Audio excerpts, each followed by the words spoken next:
Once Turned Widdershins. Every story has a door. Some remember being opened.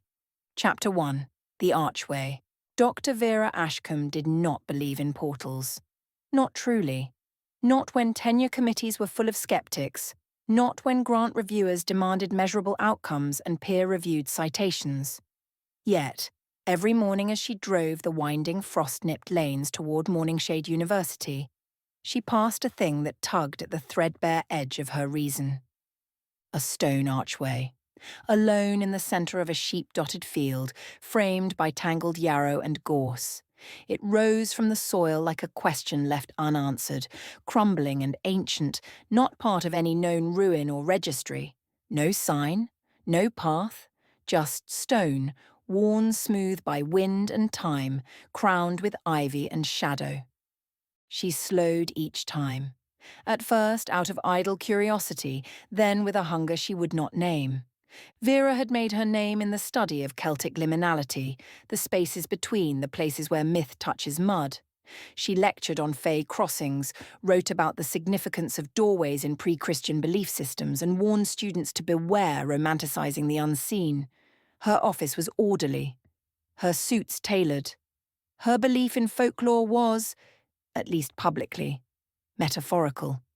But each time she passed the archway, she felt it watching. It began to visit her in dreams, subtly at first. An arch-shaped shadow behind a bookshelf, a doorway flickering in the corner of her eye. She started to lose time. Words in lectures came slower. Books she remembered shelving were not where they should be. Her colleagues commented on her pallor. On the 32nd morning, she stopped pretending. She pulled the Volvo to the shoulder, silenced the engine, and opened the door. The wind was sharp and smelled of iron. She stepped through a sagging fence and into the field, her boots sinking into frost-laced grass. Up close, the arch was taller than she imagined. Its stones hummed, not with sound but with weight, as though they remembered. The air within the arch shimmered faintly. Not heat, not light, a thinning, a beckoning. Vera reached out, her fingertips met stone. A boom split the air, a low, vast tolling like a cathedral bell heard from underwater. The world blinked white, and then there was moss. Chapter 2. The Other World. The moss was deep and fragrant, laced with violet and thyme. When Vera sat up, her head spinning, she saw that the sky above her was the colour of storm glass. Opal, violet, pulsing like something alive.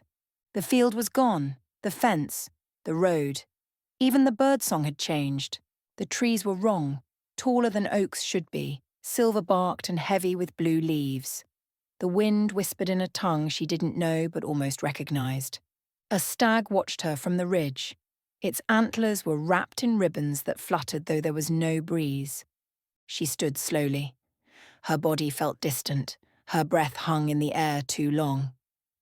From behind her came a voice, software musical, deep. "You came through alone." She turned. The man before her looked like he had walked out of one of her old lecture slides, tall, barefoot, cloaked in nettle and mist. His hair was braided in green and copper strands, and his eyes were the colour of winter barley. Yes," she said. "I didn't know I was coming." "You were called." Most do not hear it.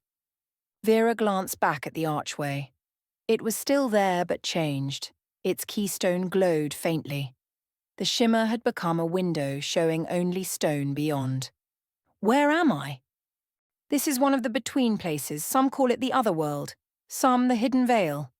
Others still say it is where the old stories go to wait. Are you...